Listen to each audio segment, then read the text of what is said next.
打嗝这一简单又常见的生理现象，似乎在我们生活中随处可见。当一连串的嗝声在静谧的环境中响起，往往能引起人们的好奇心和微笑。打嗝的出现与我们的身体神经和肌肉协调息息相关，它是一种自我保护的机制。然而，究竟是什么因素触发了这一机制？大家好，欢迎来到乐活人生100，这是一个专门讨论生活和健康相关话题的频道。如果您想了解更多保健的知识，请订阅我的频道并开启小铃铛，我们非常需要您的支持与鼓励。那影片开始了。打嗝这一看似简单的生理现象，其实背后涉及复杂的神经和肌肉协调。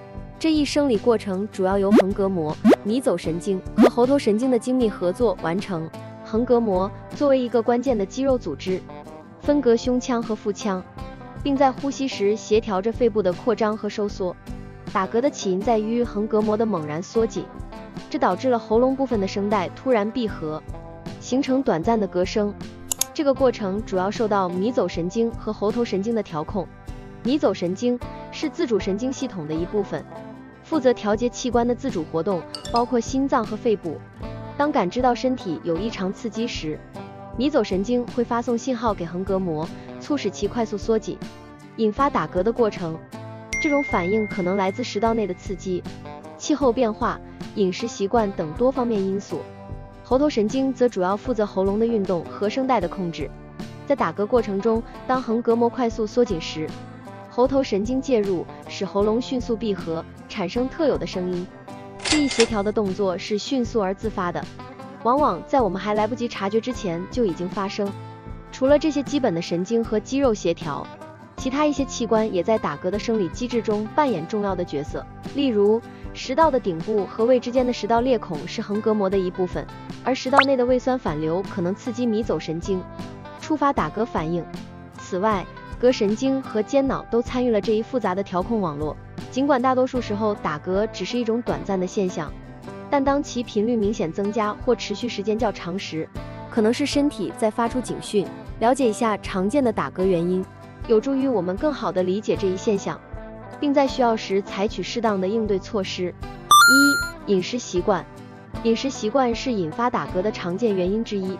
快速进食、大口吞咽食物、暴饮暴食或饮用碳酸饮料可能导致空气进入食道，刺激迷走神经，触发打嗝反应。气候变化。突然的气候变化可能影响人体的生理反应，包括呼吸系统。当人体适应新的气候环境时，迷走神经可能受到刺激，引起打嗝。这种情况在从寒冷环境进入温暖环境或反之亦然时较为常见。压力和焦虑。心理状态对身体的影响不可忽视，长期的压力和焦虑会导致自主神经系统的不平衡，进而影响迷走神经的正常调控，使打嗝的发生率增加。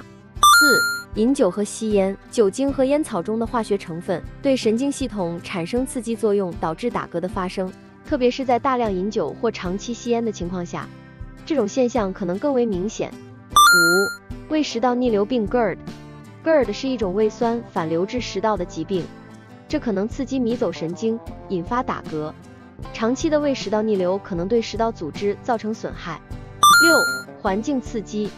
某些环境刺激，如强烈的气味、烟雾或灰尘，可能引起呼吸道刺激，触发打嗝。这是一种身体对外部刺激做出的自然反应。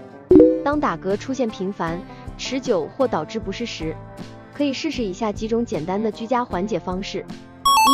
对住纸袋呼吸，让自己吸入一些二氧化碳，抑制打嗝的反射。将膝盖拉至胸部并向前倾，让胃部的气体排出。喝一口冰水，或是在舌头上放一些砂糖，咬一口柠檬或尝尝醋，刺激口腔的神经。憋气，增加胸腔的压力，让横膈膜放松。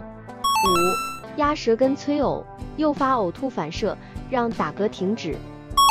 大口喝水，刺激口咽部的神经，抑制打嗝的作用。舌尖顶上颚，降低打嗝的频率，减缓不适。这些方法都是一些居家止嗝的小撇步。如果你的打嗝持续超过48小时，或是有其他不适的症状，例如胸痛、恶心、呕吐等，那就可能是一些严重疾病的征兆，例如胃炎、胃癌、食道癌、心肌梗塞等。